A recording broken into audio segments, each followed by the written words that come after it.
ఇప్పుడు చెప్పండి, మీరెందుకు మమ్మల్ని ఈ బంధంలో కట్టిపడేశారు? నా జీవితాన్ని నాశనం చేయడంతో మీకేం దక్కిందో చెప్పండి. తల్లి, నేను ఈ పెళ్లి ఎందుకు చేయించానంటే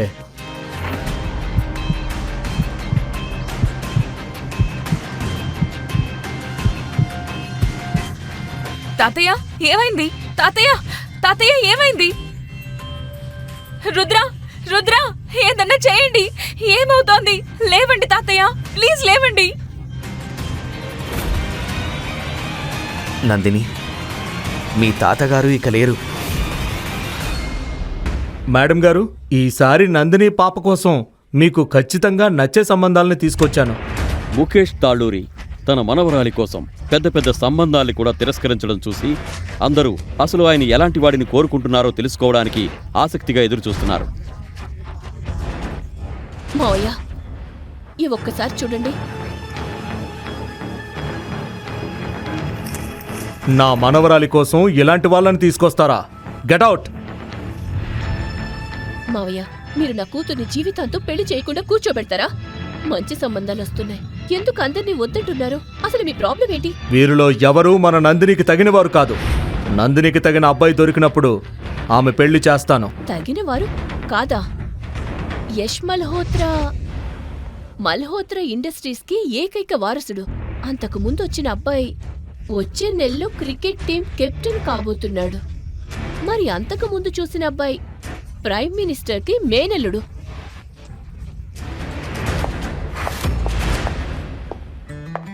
హాయ్ తాతయ్య. ఎస్ అమ్మా. డన్.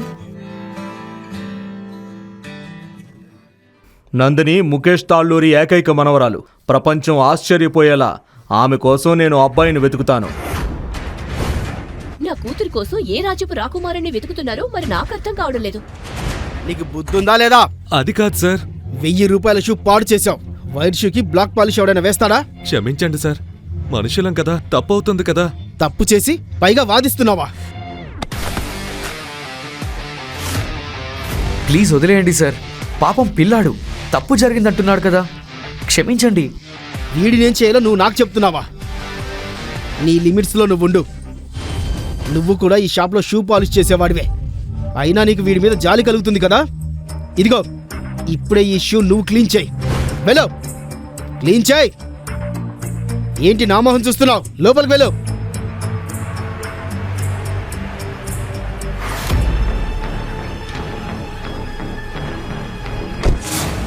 ముఖేష్ సార్, నేను ఏం హెల్ప్ చేయగలను మీకు? రుద్ర, నేను ముఖేష్ తాళ్ళూరి, నగరంలోనే అతిపెద్ద కన్స్ట్రక్షన్ కంపెనీ తాళ్ళూరి కన్స్ట్రక్షన్స్ కి ఓనర్ని. ప్లీజ్ మీరు నా మనవరాలు నందినిని పెళ్లి చేసుకోండి. సార్,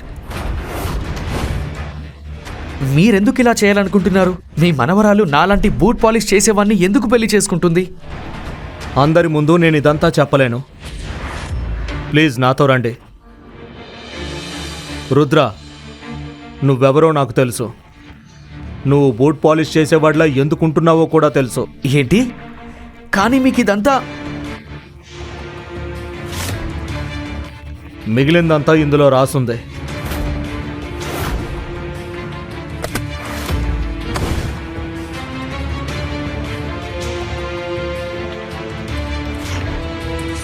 కానీ పెళ్లి తర్వాత విడాకులు అనే ఇంత దారుణమైన కండిషన్ ఏంటి? మీరు పెళ్లి ఎందుకు చేయాలనుకుంటున్నారు? మీకు నా గురించి ఎలా తెలుసు? పెళ్ళైన తర్వాత నీకు అంతా తెలుస్తుంది. తన సీక్రెట్ బయటపడకుండా ఉండడానికి రుద్ర ఈ పెళ్లికి ఒప్పుకోక తప్పలేదు. ముఖేష్ తాళ్ళూరి నందిని తల్లి రాజేశ్వరికి ఈ పెళ్లి గురించి చెప్పగానే తాళ్ళూరి మ్యాన్షన్లో గొడవ మొదలైంది. మనం కోట్లకు వారసులం, అలాంటిది మీరు మీ మనవరాలకి ఒక బూట్ పాలిష్ చేసేవాడితో పెళ్లి సంబంధం మాట్లాడొచ్చారు. బాగా ఆలోచించే నేను ఈ పని చేస్తున్నాను. నందిని పెళ్లి ఆ బూట్ పాలిష్ చేసే రుద్రతోనే జరిగి తీరుతుంది.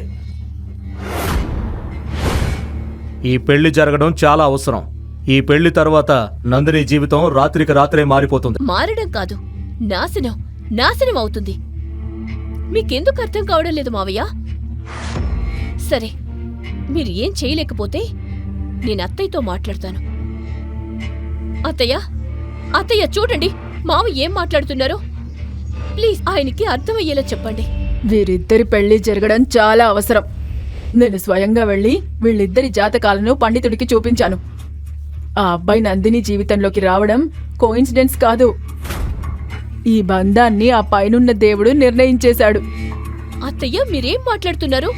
జాతకంలో రాసిన ప్రతిదీ మనం నమ్మాలా? సరే, మీరు కూడా నాకు సపోర్ట్ చేయకపోయినా పర్వాలేదు.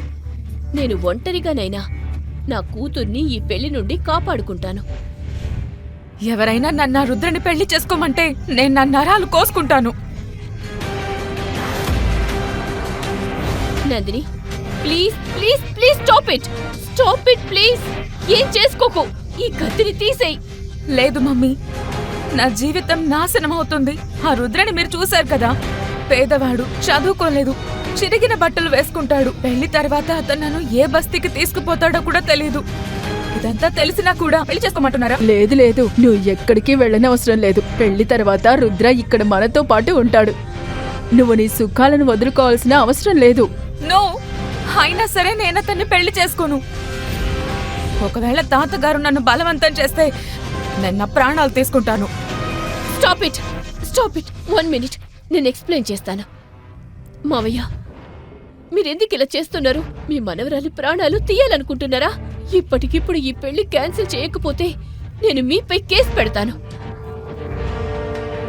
సరే, అయితే నేను కూడా నీపై కేసు పెట్టనా? నీపైన నందిని తండ్రి చావుకు ముందు బయటపడిన నిజం గుర్తుంది కదా? ఆ నిజం మళ్ళీ బయటకు రాకూడదనుకుంటే ఈ పెళ్లికి నువ్వు ఒప్పుకో, నీ కూతుర్ని కూడా పెళ్లికి ఒప్పించు. ముఖేష్ తాళ్ళూరి ఇచ్చిన వార్నింగ్తో రాజేశ్వరి నోరు మూసుకుంది. ఆమె నందినిని తనతో పాటు అక్కడి నుంచి తీసుకుపోయింది. అసలేం జరుగుతుంది? టైం వచ్చినప్పుడు రాజేశ్వరికి అన్నీ చెప్తాను. ముందు పెళ్లి జరగనివ్వు. ఇప్పుడు ఈ పెళ్లిని ఎవరూ ఆపలేరు. పెళ్లి వెనక ఉన్న నిజం తెలియకపోయినా రాజేశ్వరి మరియు నందిని ఒప్పుకోక తప్పలేదు. పెళ్లి రోజు దగ్గర పడుతోంది, కానీ ఇప్పటి వరకు నందిని రుద్రని ఒక్కసారి కూడా కలవలేదు. ఈ విషయం రుద్రని లోపల బాధించింది. రేపే మా పెళ్లి, కానీ మేమిప్పటి వరకు సరిగ్గా మాట్లాడుకోవడం కూడా లేదు. ఆమె నా కాల్స్కి ఆన్సర్ చేయడం లేదు, నా మెసేజెస్కి రిప్లై ఇవ్వడం లేదు. నందిని నన్ను అస్సలు యాక్సెప్ట్ చేయాలనుకోవడం లేదు అనిపిస్తుంది. పెళ్లి జరగనివ్వు, నందిని నిన్ను యాక్సెప్ట్ చేస్తుంది. మీరేం మాట్లాడుతున్నారు? నందిని ఈ పెళ్లి తన ఇష్ట ప్రకారమే చేసుకుంటుందని మీరు చెప్పారు కదా. మీ మాటలు విన్న తర్వాత మీరు ఆమెని బలవంతం చేస్తున్నారనిపిస్తుంది. బలవంతంగా పెళ్లి చేస్తున్నా అయితే ఏంటి? ఇది నాకు నా మనవరాలికి మధ్య విషయం. నువ్వు మధ్యలో జోక్యం చేసుకోకు. సరే ముఖేష్ గారు, నేను మీ ఫ్యామిలీని యాక్సెప్ట్ చేయడం నాకు అవసరమే కావచ్చు. అలాని నేను బలహీనుడిని కాదు. ఓహో, ఇంత అహంకారమా? సరే, పెళ్లిని ఆపేయండి. కానీ అప్పుడు నేను కూడా ఈ ప్రపంచానికి చెబుతాను, నువ్వు బూట్ పాలిష్ చేసేవాడివి కాదు, నీ అసలు నిజం వేరని. ముఖేష్ ఎటువంటి వల వేశాడంటే దాని నుండి ఎవరూ తప్పించుకోలేకపోయారు. మరుసటి రోజు ఇష్టం లేకపోయినా తాళ్ళూరి కుటుంబ ఏకైక కుమార్తె పెళ్లి బూట్ పాలిష్ చేసే రుద్రతో జరిగింది.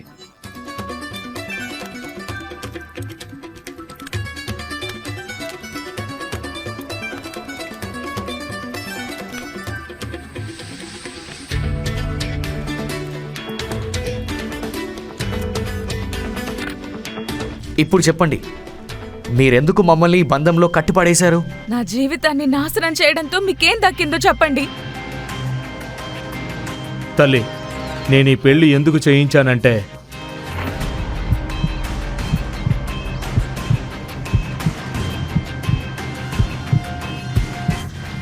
తాతయ్య ఏమైంది? తాతయ్య, తాతయ్య ఏమైంది? రుద్ర, రుద్ర, ఏదన్నా చేయండి. ఏమవుతోంది? లేవండి తాతయ్య, ప్లీజ్ లేవండి. నందిని, మీ తాతగారు ఇక లేరు. కానీ తాతగారు చనిపోయిన మరుసటి రోజు నుండే రుద్రకి అసలైన కష్టాలు మొదలయ్యాయి. నందిని మరియు ఆమె తల్లి ప్రతిరోజు అతన్ని అవమానించేవారు. రుద్రతో అప్పుడప్పుడు గిన్నెలు కడిగించేవారు, అలాగే ఇంటిని శుభ్రం చేయించేవారు. రుద్ర ఎక్కడ చచ్చాడు? రుద్ర!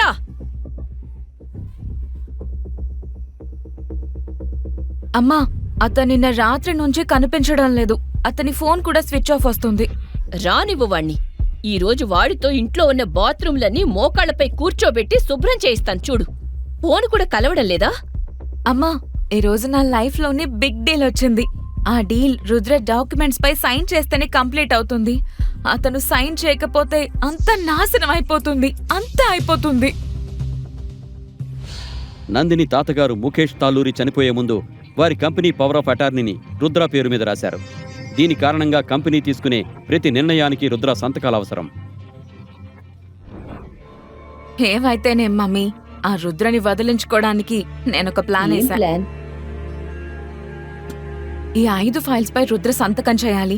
నేను వాటిలో డైవోర్స్ పేపర్స్ కూడా పెట్టాను. కోర్టుల డీల్ పై సంతకాలు చేస్తూ అతను డైవోర్స్ పేపర్స్ పై కూడా సైన్ చేస్తున్నాడనే విషయం రుద్రకి తెలియనే తెలీదు. కానీ ఆ పనికి మాలినవాడు ఎక్కడికి పోయాడు? రుద్ర అండర్ వరల్డ్లో బందీగా ఉన్నాడు మరియు అతని ముందు హెడ్ షాట్ కూర్చుని ఉన్నాడు.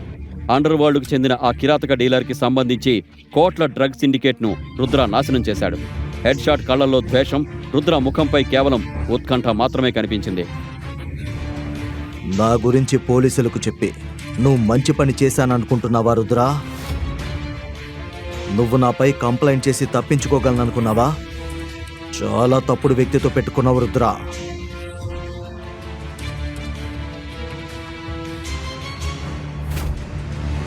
ఈరోజు నేను నిన్ను ఎలా కొడతానంటే చంపేయమని నువ్వే నన్ను వేడుకుంటావు, అది కూడా నా కాళ్ళ మీద పడి. నువ్వే నన్ను క్షమించమని అడుగుతావు, అది కూడా నీ ముక్కును నా బూట్లకు రాస్తూ. కొంచెం సేపు వెయిట్ చేయి, నీకే అర్థమవుతుంది. వీడిని తలకిందులుగా వేలాడదీయండి.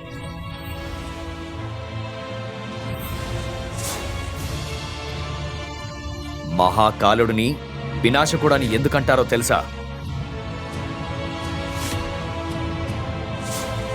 అధర్మం తన హద్దులు దాటినప్పుడు మహాకాలుడి తాండవం ప్రతిదీ నాశనం చేసి ఒక కొత్త ప్రారంభం చేస్తుంది. ఇప్పుడు ప్రపంచం రుద్ర తాండవం చేస్తుంది.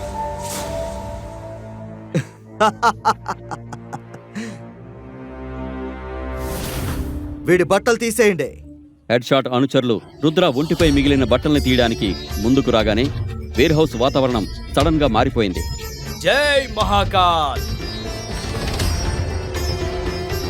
బాస్, ఈ బాంబు ఎక్కడి నుంచి వచ్చింది?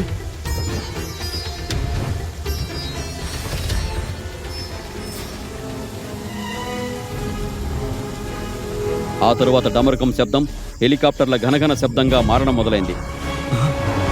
అసలేం జరుగుతుంది? కొంచెం సేపు ఆగమని చెప్పాను కదా.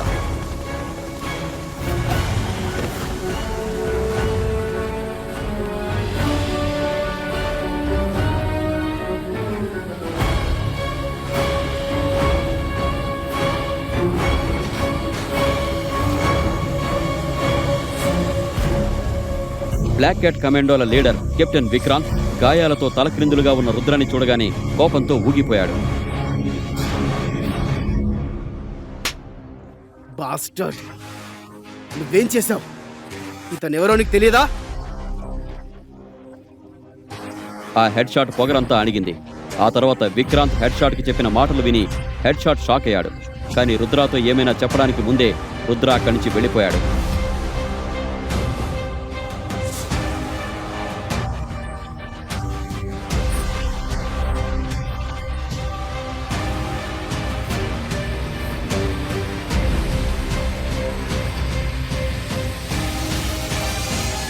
ఓ పనికి మాలినవాడా, ఇంట్లో పని తప్పించుకోవడానికి నిన్న రాత్రి నుంచి కనిపించకుండా పోయావా?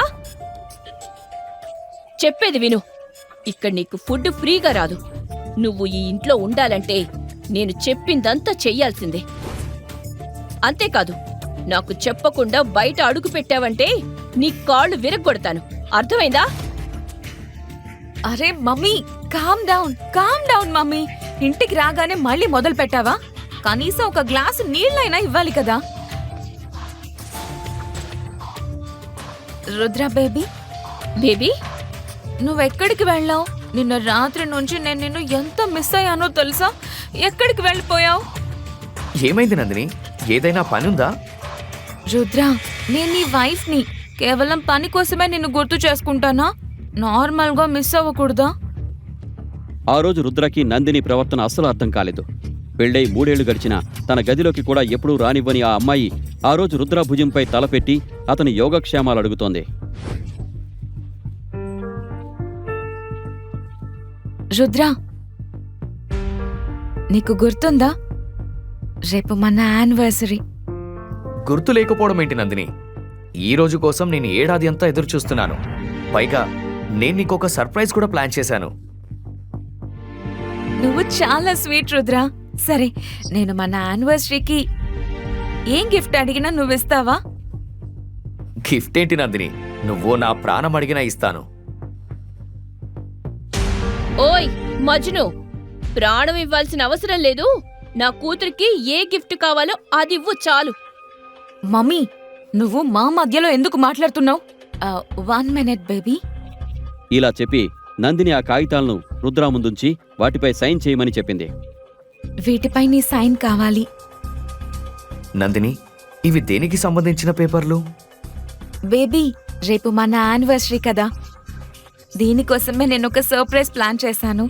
దానికి సంబంధించిన కొన్ని ఫార్మాలిటీ పేపర్స్ ఇవి. కానీ నందిని, ఏ హోటల్ ఇలా పేపర్ పైన సైన్ చేయించుకుంటుంది? నీకు నాపై నమ్మకం లేదా? సరే పర్వాలేదు, లేదు నువ్వు చదువుకో. లేదు నందిని, నా ఉద్దేశం అది కాదు. నాకు నీపై పూర్తి నమ్మకం ఉంది. నువ్వు ఇదంతా చదివే ఉంటావని అనుకుంటున్నాను. అయితే సైన్ ఊరికే చేయి. అడిగాను. ఓకే.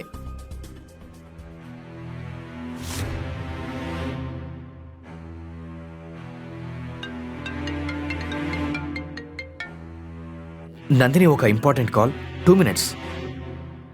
రుద్ర, హలో. ఎస్, నేను 10 నిమిషాల్లో వస్తాను. ఓకే నందిని, నేను ఒక ఇంపార్టెంట్ మీటింగ్కి వెళ్ళాలి. కొద్దిసేపటి తర్వాత వచ్చి సైన్ చేస్తాను. రుద్ర, సైన్ చేసేసి వెళ్ళు. ఎక్కడికి వెళ్తున్నావు? అరే చూసావా, చూడు సైన్ చేయకుండానే వెళ్ళిపోయాడు. అతనితో ఎంత తీయగా మాట్లాడావో కదా. Mummy, stop it please. Silent గా ఉండు. ఎలాగో నా కంపెనీ మునిగిపోతోంది. పైగా ఈ బికారి కూడా సైన్ చేయడం లేదు. మరుసటి రోజు శివాయ్ మరియు నందినిల 3వ పెళ్లి రోజు. ఆ సంతోషంలో శివాయ్ ఉదయాన్నే లేచి మహాకాల్ దర్శనం కోసం వెళ్ళాడు. ఓయ్ ముసల్దానా, నీకు చెప్పి చెప్పి విసుగొస్తోంది. ఇక్కడ నా రూలే నడుస్తుంది, నాదే. ఇక్కడ వ్యాపారం చేసే వాళ్ళందరూ నాకు మామూలు ఇస్తారు. నువ్వు కూడా ఇక్కడ వ్యాపారం చేయాలంటే నాకు మామూలు ఇవ్వాల్సిందే. బాబూ, నాకసలు వ్యాపారమే అవ్వలేదు. మరి నేనెలా డబ్బులు ఇవ్వగలను? రేయ్, నేను నీకు చెప్పి చెప్పి విసిగిపోయాను. షాప్ పగలగొట్టండ్రా.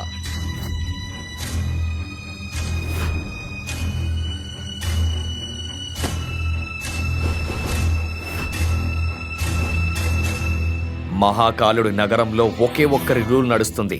ఆయనే మహాకాల్. మీ రూల్ ఇక్కడ నడవదు. పోరా, వెళ్ళిపో. లేదంటే ఈ ముసలామకి ఏ గతి పట్టిందో అదే చేస్తాం. నువ్వు దారుణంగా చస్తావు. అన్యాయం చేసేవాడే అకాల మరణం చెందుతాడు. మహాకాలుడి భక్తుడిని కాలం కూడా ఏమీ చేయలేదు. ఏయ్, వెళ్ళు.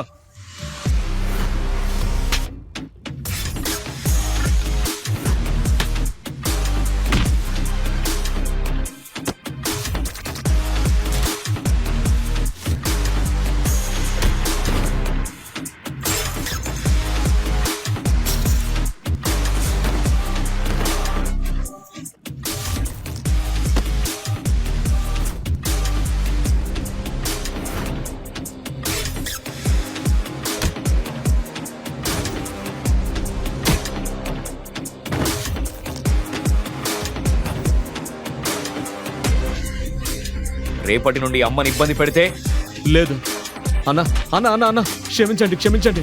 నేను ఈ రోజు నుంచి ఈ పని మానేస్తున్నాను. ఓ ప్లీజ్ అన్నా, క్షమించండి అన్నా.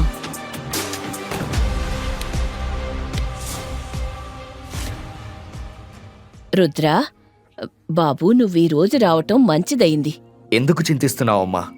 ఆ మహాకాలుడున్నాడు కదా. అమ్మా, ఈ ఎర్ర గులాబీలతో ఒక అందమైన బొకే చేస్తావా?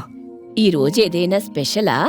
అవునమ్మా, ఈరోజు నాది నందినిది పెళ్లి రోజు. కానీ నందినికి ఈ విషయం గుర్తుందా? నాకు గుర్తున్నా ఆమెకి గుర్తున్నా ఒకటే కదమ్మా. పెళ్లి రోజు మా ఇద్దరిది. వన్ సైడ్ లవ్ అయితే ఎక్కువ కాలం ఉండదు బాబూ. అమ్మా, ఇలాంటి ప్రేమ చాలా ప్రత్యేకం. వన్ సైడ్ లవ్లో ఎదుటివారి ప్రపంచంలో మన పాత్ర చిన్నదైనా వారే మన ప్రపంచమవుతారు. మహాదేవుడి అనుగ్రహం కలిగి నువ్వు నందినిని ఎంత ప్రేమిస్తున్నావో ఆమె కూడా నిన్నంతే ప్రేమించాలి. సరే, నేను మీ ఇద్దరి కోసం ఒక అందమైన బొకే తయారు చేస్తాను. కొద్దిసేపట్లోనే బొకే రెడీ అయింది. అది చూసి రుద్ర ముఖంలో చిరునవ్వు వచ్చింది. అరే వా, ఈ బొకే చూసి ఆమె నాకు పడిపోతుందమ్మా. మీరు ఇచ్చిన పూల సువాసనకు ఆమె నా దాసోహం అయిపోతుంది. ఇదిగో అమ్మా. వద్దు వద్దు బాబూ, నా కోసం నువ్వెంతో చేశావు. నేను డబ్బెలా తీసుకోగలను? అమ్మా, మీరు ఈరోజు డబ్బులు తీసుకోకపోతే నేను మళ్ళీ మీ నుండి ఎప్పుడూ పూలు తీసుకోను. రుద్ర చెప్పిన ఆ మాటలకు అమ్మ దగ్గర సమాధానం లేదు. ఆమె నవ్వుతూ డబ్బు తీసుకుంది. రుద్ర బొకే తీసుకుని తన అలిగిన నందినిని బుజ్జగించడానికి మరియు యానివర్సరీ విషెస్ చెప్పడానికి బయలుదేరాడు. హలో, లోన్ శాంక్షన్ ఏంటి? నా లోన్ శాంక్షన్ కాలేదా? నువ్వెవరితో మాట్లాడుతున్నావో తెలుసా? ముఖేష్ తాళ్ళూరి మనవరాల్ని. నాకు ఎమర్జెన్సీ ఫండ్స్ కావాలి. హలో, నందిని కంపెనీ భారీ నష్టాల్లో ఉంది. తన కంపెనీని కాపాడుకోవడానికి మరుసటి రోజు రీయూనియన్ పార్టీకి వెళ్లి తన ఫ్రెండ్ అర్జున్ను మనీ హెల్ప్ అడగాలని నందిని నిర్ణయించుకుంది. నందిని కాలేజ్ రీయూనియన్ పార్టీ ఉంది. హే హే నందిని, నువ్వు చాలా అందంగా ఉన్నావు, కానీ అంత తొందర ఏంటి? నువ్వు జ్యువెలరీ వేసుకోవడం కూడా మర్చిపోయావా? అయ్యో సారీ, నేను మర్చిపోయాను. నీ హస్బెండ్ నీకు చెప్పులు కూడా కొనివ్వలేడు. సరే చూడు, నా హస్బెండ్ నిన్న రాత్రే నాకు 3 కోట్ల నెక్లెస్ గిఫ్ట్ గా ఇచ్చాడు. బాగుంది కదా? గత కొన్ని రోజులుగా ఆమె కంపెనీ భారీ నష్టాల్లో నడుస్తోంది. ఆమె ఒక ఇన్వెస్టర్ కోసం వెతుకుతోంది. ఈ పార్టీకి ఆమె కాలేజ్ క్లాస్మేట్ అర్జున్ కూడా వచ్చాడు. అతను కాలేజ్ టైంలో ఆమెకు లైన్ వేసేవాడు. ఆమె అర్జున్ ద్వారా కంపెనీలో పెట్టుబడులు రాబట్టుకోవాలనుకుంది. హాయ్ అర్జున్. అప్పుడే ఆమె భర్త రుద్ర ఫ్లవర్ బుకే పట్టుకుని అక్కడికి వచ్చాడు. లోపల క్లబ్ గందరగోళంలో రుద్ర కళ్ళు నందిని కోసం వెతుకుతున్నాయి. ఒక మూలన వైన్ తాగుతూ కనిపించిన నందినిని చూసి వెంటనే పరిగెత్తుకుంటూ ఆమె దగ్గరికి వెళ్ళాడు. నందిని అతన్ని చూడగానే కోపంతో ఊగిపోయింది. నువ్వు ఇక్కడేం చేస్తున్నావు? ఈ పిచ్చి డ్రెస్ వేసుకుని వచ్చావేంటి? చెప్పులు వేసుకుని ఇక్కడికి వచ్చావా? హోటల్ వాళ్ళు నిన్ను లోపలికి ఎలా రానిచ్చారు? లేదు లేదు, నువ్వు ఆఫీస్కి వెళ్ళేటప్పుడు ఫోన్ మర్చిపోయావు. నేను దాన్ని తిరిగి ఇవ్వడానికి వచ్చాను. మరి ఈ బొకే ఏంటి? నువ్వు మర్చిపోయావేమో, ఈరోజు మన పెళ్లి రోజు. అందుకే ఈరోజు నేను నీకు నా గురించి కొన్ని విషయాలు చెప్పడానికి వచ్చాను.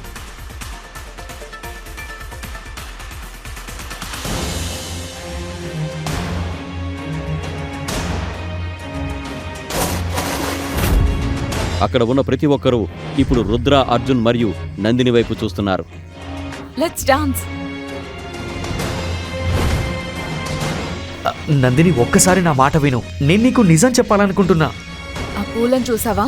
నీ స్థానం నా జీవితంలో ఆ పూలతో సమానం. ఇక్కడ నుండి వెళ్ళిపో. Get out. Nandini, come with me.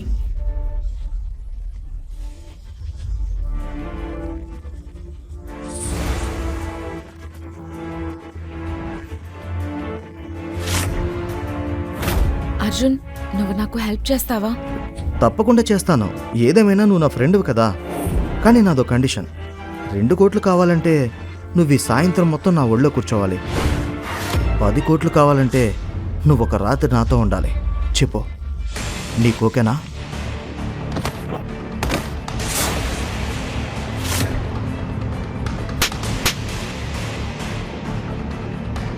Pool, నువ్వేం చేసావు? నీకు పిచ్చి పట్టిందా ఏంటి? పాపం, ఇతను నాకు హెల్ప్ చేస్తున్నాడు. ఇప్పుడే అతనికి సారీ చెప్పు. సారీ చెప్పు. సారీ, నా చెప్పు కూడా అతనికి క్షమాపణ చెప్పదు. నందిని, నువ్వు నాతో రా. ఇక్కడ రుద్రతేజ ఎవరో?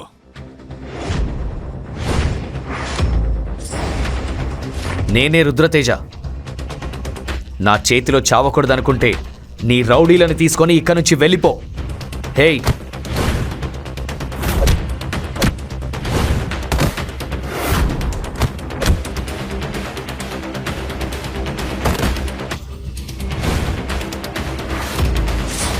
పిల్లల ఆట ఆపి ఒక్కొక్కరు కాకుండా అందరు రండి. ఆ మహాదేవుడు సాక్షిగా ఈరోజు మీలో ఎవ్వరు కూడా ప్రాణాలతో ఉండరు. రండి.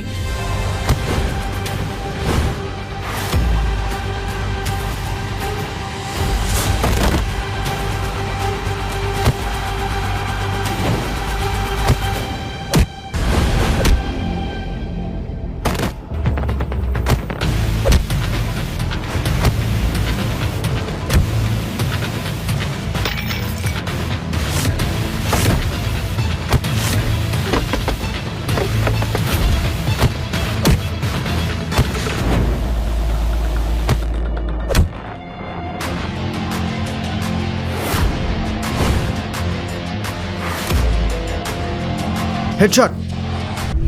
అర్జున్ సార్, అప్పుడే అక్కడికి పోలీసులు వచ్చారు. అర్జున్ రుద్ర రాగానే పోలీసులకి కాల్ చేశాడు. ఎవరు మిమ్మల్ని ఇబ్బంది పెడుతుంది? ఇన్స్పెక్టర్ ఈ ప్రశ్న అడగగానే అర్జున్ రుద్ర వైపు చూపించాడు. ఏంట్రా, పార్టీ చేసుకోవాలనే కోరిక బాగా ఎక్కువైందా? అది కూడా నీ స్థాయి కంటే పెద్దవాళ్ళ పార్టీలో గొడవ చేస్తావా? తీసుకుపోండి వీడిని. వీడి పార్టీని నేను పోలీస్ స్టేషన్లో చేస్తాను. పదా పదా. ఇన్స్పెక్టర్, ఒక్క విషయం గుర్తుంచుకో, వీడికి బాగా మర్యాదలు చేయండి. రేపు వీడు అందరి ముందు నా కాళ్ళపై పడి తనకి ప్రాణభిక్ష పెట్టమని అడగాలి. ఆ విషయం నాకు వదిలేయండి. మీరు మేడంతో కలిసి పార్టీని ఎంజాయ్ చేయండి. మరి నా సంగతి కూడా చూడండి. Okay, fine.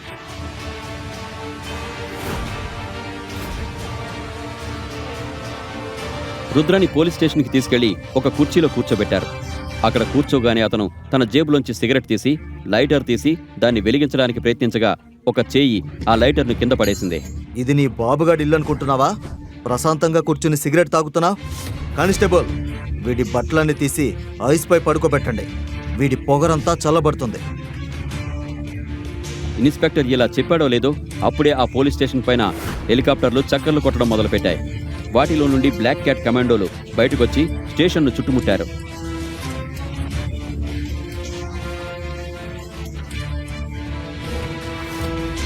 మీరెవరు? ఇక్కడేం చేస్తున్నారు? ఇన్స్పెక్టర్, మీరు ఎవరిని అరెస్ట్ చేశారో తెలుసా?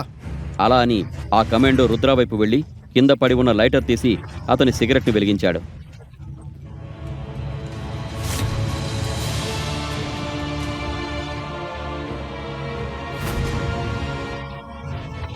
ఇన్స్పెక్టర్ రుద్ర లైటర్ను చూడగానే అతని కాళ్ల కింద భూమి కంపించింది.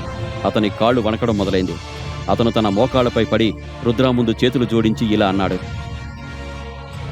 మేజర్ రుద్రతేజ? అసలు ఈ లైటర్ను చూసి ఇన్స్పెక్టర్ ఎందుకు భయపడ్డాడు? అతను రుద్రని మేజర్ రుద్రతేజ అని ఎందుకు పిలుస్తున్నాడు? రుద్ర మరియు అతని లైటర్ సీక్రెట్ ఏంటి? రుద్రని కాపాడడానికి ఇంతమంది కమాండోలు ఎందుకొచ్చారు?